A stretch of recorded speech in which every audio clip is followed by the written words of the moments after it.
So here I want to share my top 10 favorite figures which I collecting for a few years. Hopefully you enjoy them because I want to share some of my hobbies as well. And these figures are mostly inspire me to do more art because you can tell my art is more anime style. So hopefully you enjoy this video. So I gotta apologize first for my shaky camera because it's gonna happen a lot. So yeah. So what's place number 10 is Tailzilla 2 Julius from Alter. So I glued the sword wrong in this one because it broke. So yeah, I changed it afterward, but I glued it wrong. So my bad. But it broke. It's pretty flimsy. The sword is pretty flimsy. I don't know why. I moved only a little. It just broke right away. So yeah, it's pretty sad, but oh well. Maybe it's pretty old. I don't know, cause I got it for a really long time and it's in my case. So basically, the reason why it's one of my top 10 is mostly because Tailzilla is one of my favorite Tales game. Still is. He's my second favorite character. I have a thing where I really like the older brother personality. So Julius fits in that personality, and the story is very heart wrenching. So I really like the character.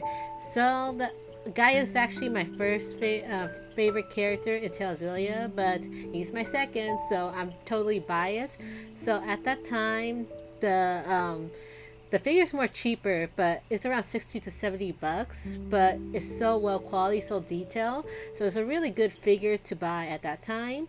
And the base is actually a gear. So I really like that because usually the base is so plain. Sometimes it's standard white base.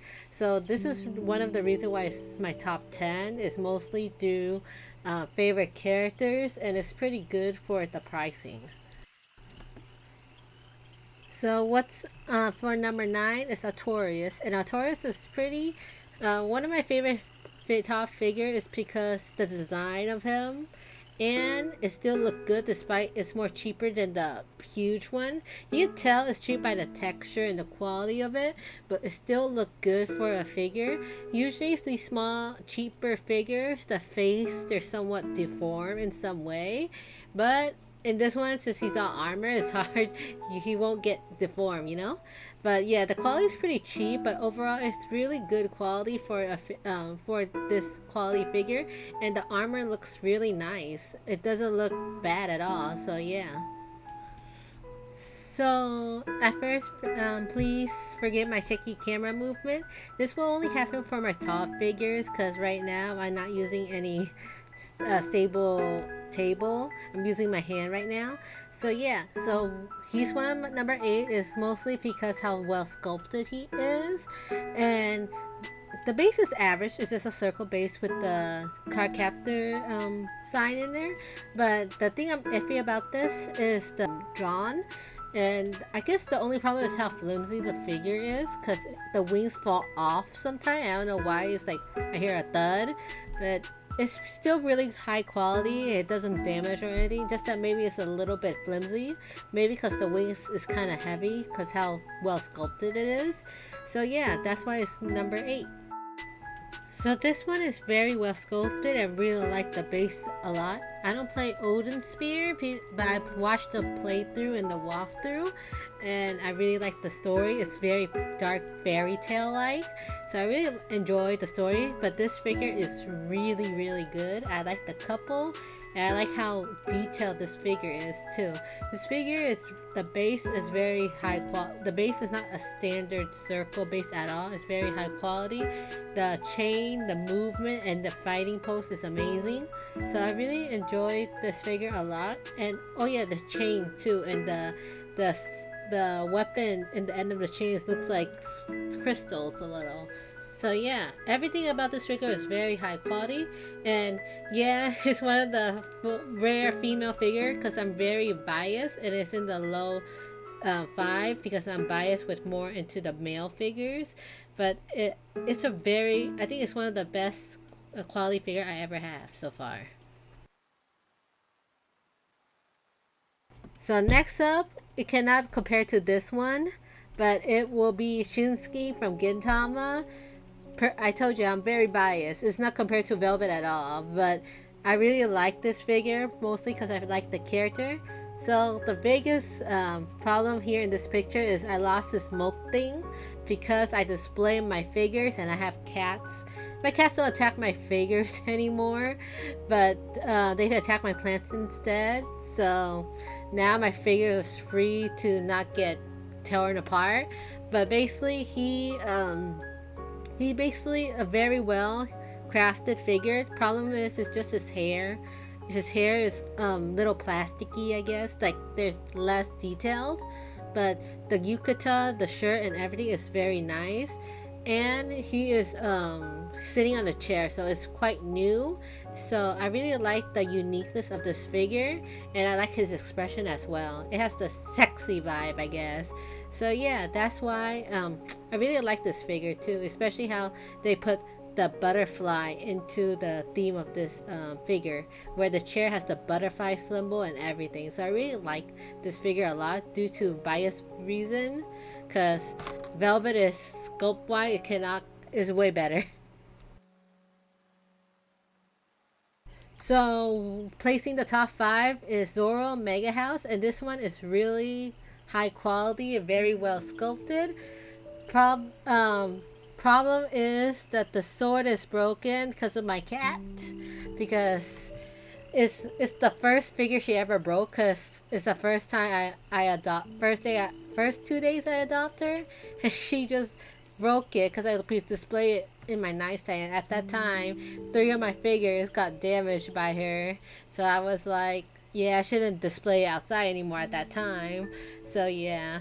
So basically, it's a very good figure, well sculpted. The hair is super detailed. It has a cushion, so it doesn't have the standard white base, so that is really nice. The muscle is very detailed.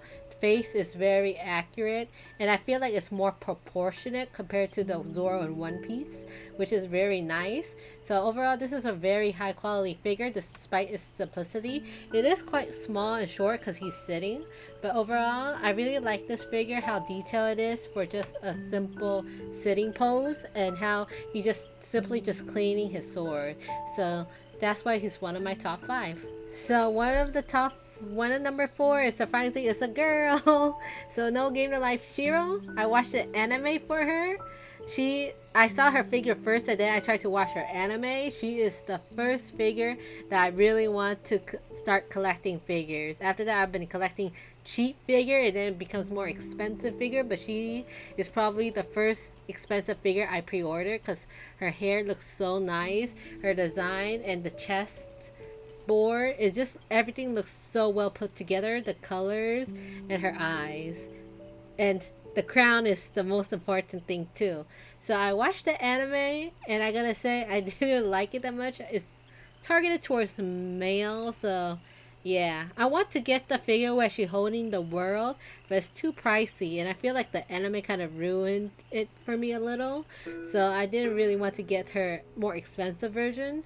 But this one is really nice, the simplicity, and the character design is so cute, and the color is so vibrant. So yeah, it's one of the most well sculpted figure I have, and I think it's around, at that time it's 120-30, so it's one of my first expensive ones. So next up is Kamui. I'm very biased about this one because he's one of my favorite characters in Gintama. The base is horrible. I did not like the base, but the pose and everything looks so nice. I mean, he's pretty pale, but the Yatos are pretty pale people, so yeah. So the fabric is really good. I love his face, and his hair is similar to Shunsuke. Very plasticky, but it's better than Shunsuke, because Shunsuke, I feel like it has the messy gradient, but this one is so much movement with that one pose, so I really like it. Base is a huge, I do not like the base at all, but I like everything else about him. Very detailed and well crafted, and I think it's one of my first action figure pose, because all the pose I got is just like the standard standing pose, like the tail series and everything, but this one is really nice. I really like it a lot. So after Kamui will be a figure that has lots of dynamic and shit, and it's really pricey. I mean, it makes sense how pricey it is. Technically, it's 2 figure in one area, and it's pretty small. I don't think it's like really high. It's 100 something. But I got it for my Christmas present, so I was really lucky to have this figure. And overall, it's very well sculpted. Sword and everything is super detailed. It's small, but it makes up for its quality by the detail it is and the movement of the action pose and everything. You can see that this is like a movie scene, and how the movement of the clothes move around too. So yeah, which is why it's one of my top 2. So next up is one of my biggest figure I ever have, and it's probably the reason why it's number 1, because it's so big and the price is not that bad. So it is Genji from Overwatch, and this is why my camera is so shaky. So yeah, it's very big figure. The price is not bad. It's in the high hundred, not high hundred, but middle hundreds. It's pricey, but it's not as expensive of my other figure that's way smaller than this one. But maybe the other figure is the shipping that makes it expensive, because I think Overwatch, the shipping here is not that bad. But overall, this figure, even though it is the standard circle, at least it's design. And Genji is just so cool. I really like Genji character.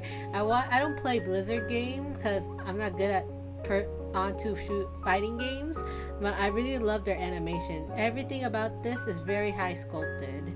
So that's why it's the number 1 in my list, mostly because of the size. So these are honorable mentions, so these are going fast, and they're also great figure that I actually really like as well.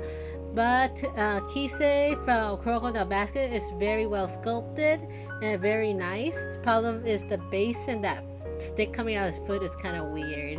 So yeah. Next up is Link. The base is really nice. I like how detailed the base is. The post is standard, but I guess I just don't like the Skyward Link that much, even though I play, he's the first game I play. But overall, it's a nice figure. And this one, I feel like I wasted on this figure because I got it in a very high 100 for just a standard base and pose figure. But it's very nice quality, gold and everything is very nice. Overall, I feel like since I'm not into token Rambo anymore, I feel like I wasted a lot of money for this one. But overall, it's really nice figure, and everything is well sculpted. The one is actually a very cheap figure, and I got it really recently. And I think it's really good for its price range. It's well sculpted. The problem is the face is kind of off. I feel like the lips is a little lower than normal. But overall, it's very nice. All detail. It's better than the Riku one I had before. That's cheap. I mean, pricey, but it looks awful. But this one is very nice figure. And it's cheaper than the awful Riku figure I have. So next is the not Kisuke, Aizen. Tail Bestiaria and Tail Zestra is not my favorite. I think they're really bad in my opinion. But yeah, but overall, I really like his character. I really like his character. He's very good, and Tail Bestiaria isn't as bad as Zestria, so it's pretty decent. So overall, I feel like he doesn't get the special treatment with his sister sculpture, but you know, he got the standard male figure pose like the other male, sadly. But overall, very nice and detailed. So that's pretty much it. That's most of my figure, and I'm probably gonna do a figure review for Grimjaw if I'm getting him. He might delay from the COVID, but I don't know. But I'm so excited to get the Grimjaw one. I pre-ordered the Grimjaw, the Law Wano one, and a Nandroid. So maybe I do a figure review for that. So far, I'm just doing this for fun, and maybe I'm trying to do more art stuff later on. But hopefully you enjoyed this video, and thank you for watching.